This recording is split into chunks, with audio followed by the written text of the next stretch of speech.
সাহস হয় নাই। যখন নওয়ার মুশরিকরা আমার পরিচয় টুকরা নবীকে পাথর নিক্ষেপ করে মাওলা সাত আসমান থেকে ডাক দিয়ে বলেন মাহবুব একবার ইশারা করেন আয়াতকে ধ্বংস করে দিব আর পৃথিবী বানাবো না, বান্দাদেরকে ধ্বংস করে দিব, যার জন্য আমি মাওলা 18,000 মাখলুকা সৃষ্টি করলাম, যার প্রেমে সারা পৃথিবীকে সাজাইলাম।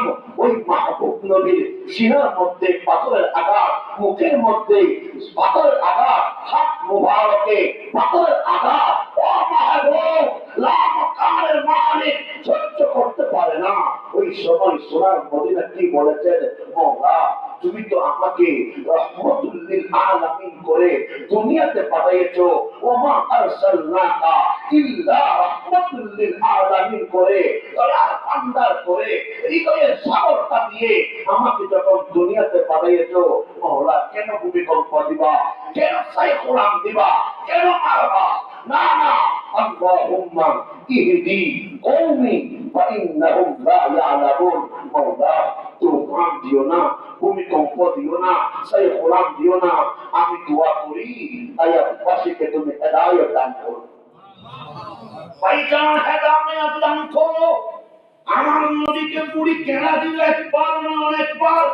উলামায়ে কেরাম রয়েছে যতবার নবী হাসে একটু পড়লে বুড়ি হাসে, বুড়ি অসুস্থ, সোনার মদিনা কবর দিলেন, ও সাহাবী একটু দেখো, বুড়ি মা যিনি খানা দিতেন মসজিদের নববীতে যাওয়ার সময় ওই বুড়ি মা তার একটু খবর নাও। খবর আসছেন ইয়া রাসূলুল্লাহ বুড়ি মা অসুস্থ, তাই কয়েকদিন কাজা দিতে পারে নাই। রাহমাতুল লিল আলামিন তবরুক নিয়ে বুড়ি মার করে চলে গেলেন। কোন আলেম বলতে পারবে না সেই তো কোনো মুসলমান হয় নাই, সেই তো মুশরিক, সেই তো বেঈমান। তারপরে আমার সোনার মদিনা তবরুক দিয়ে করে দিয়ে ডাক দিয়ে বলেছে মা কি হয়েছে, খারাপ দিবা না?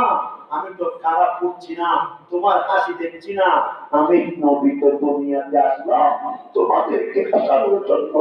আমি নবী দুনিয়াতে আসলাম তোমরা হাসবে, আমি নবী কান্না করব তোমরা শান্তি পাবে, আমি নবী তখন শান্তি পাবো। ও পরিমা যাবে না, হঠাৎ করে রাহমাতুল লিল আলামিনের চেহারা থেকে নূরের চলাপ থেকে ওই পরি ডাক দিয়ে বলে আমাদেরও পুরো আছে, কিন্তু মুসলমানদের নবীর মতো এরকম সুন্দর চেহারা আর দেখি নাই। ওই পরিমা পর্যন্ত নিজের জবানে ডাক দিয়ে বলে